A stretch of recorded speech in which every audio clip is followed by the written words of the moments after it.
আর আমি মুসলিমদের দিয়ে বলছি, আমার মুসলিম ভাই বোনেদের, কালকে আমি ভিডিওটা করেছিলাম, সবাই অনেকে অনেক রকম কথা বলেছো যে আচ্ছা একটা কথা বলো তো, কুরবানি দেওয়ার জন্য কতটা পশু, কত রকমের পশু আমাদের ওয়াজিব আছে, উট থেকে আরম্ভ করে, ছাগল থেকে আরম্ভ করে, ভেড়া, আমরা যে কোনো দিতে পারি। গরু দিতেই হবে আমার কোনো কথা নেই, দেবো না গরু, গরু কিনবো না। গরু কেন কিনতে হবে, কেন করতে হবে কুরবানি? কুরবানি দাও না, অন্য কিছু দাও। যেখানে গরু কিনতে তোমার 50,000, 60,000, 1 লাখ টাকা খরচা হয়, সেখানে তোমার 20,000, 25,000 একটা ছাগল হয়ে যাবে। আমার কুরবানি দেওয়া নিয়ে কথা, আমার ক্ষমতা অনুযায়ী আমি 2টো ছাগল দেবো।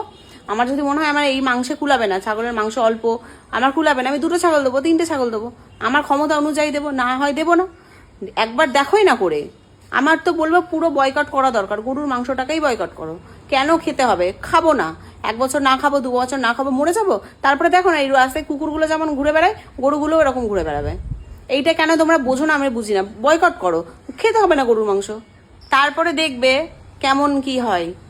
এই রাস্তায় যেমন কুকুরগুলোকে সবাই দুধছাই করে, তখন গরুগুলো কেমন করে দুধছাই, তখন যেন কোনো ওই, তখন দেখবে শুধু ওই কসাইখানার ভেতরেই হচ্ছে, বুঝেছো? আর বাইরে এক্সপোর্ট হচ্ছে।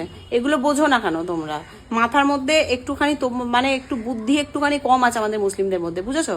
মানে মাথা শুধু রক্ত গরম হলে ভ্যা ভ্যা করে চেঁচালে হয় না, যুক্তি দিয়ে বিচার করবে। খেলাম না, 1 বছর গরু মাংস খাবো না, 2 বছর খাবো না, কি আছে? খাওয়ার মতো আর অন্য জিনিস নেই, খেলাম না, ঠিক আছে। গো মাতা, তাকে পুজো করুক, গো মাতা, ঠিক আছে, তাদের তাদের ধর্ম তাদের কাছে থাক না। এতে এতে আমাকে এসে তোমরা কমেন্ট বক্সে যে বলছো তুমি হিন্দু, তুমি হ্যানা, তুমি এই, তুমি এই, আরে আমাকে কেন বলছো? আমিও তো মুসলিম। হ্যাঁ, কি আছে? দরকার নেই গরুর। দেখো, গরুর মাংসও খাওয়া যাবে না, গরুর দুধও খেও না।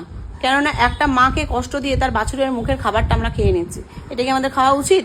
আজ আমার বাচ্চার খাবার, মুখের খাবার আমি অন্য কাউকে কেড়ে দিতে পারবো? তাহলে মায়ের খাবার বা তার বাচ্চার খাবার, তার গরুর দুধটা কিন্তু শুধু বাছুরের জন্য, তাহলে তার বাছুরের খাবারটা আমরা খেয়ে নিচ্ছি মানুষ হিসাবে। এগুলো কি উচিত? এগুলো একদম কিন্তু উচিত না। খাঁটি গরুর দুধও তোমরা কেউ খাবে না। কেন এগুলো করো আমি বুঝে পাই না। বয়কট করো, এগুলো খেও না, ঠিক আছে, শান্তিভাবে থাকো। ঝগড়া ঝামেলার দরকার নেই। কি হবে ঝগড়া ঝামেলা করে? খাবো না মাংস, ঠিক আছে, কোনো ব্যাপার নেই। আশ্চর্য, পৃথিবীতে যেন খাওয়ার মতো কোনো জিনিস নেই। দুধের বদলে অন্য কিছু নেই, প্রোটিন? খেও না, এগুলো খাবে কেন? একদমই বন্ধ করে দাও।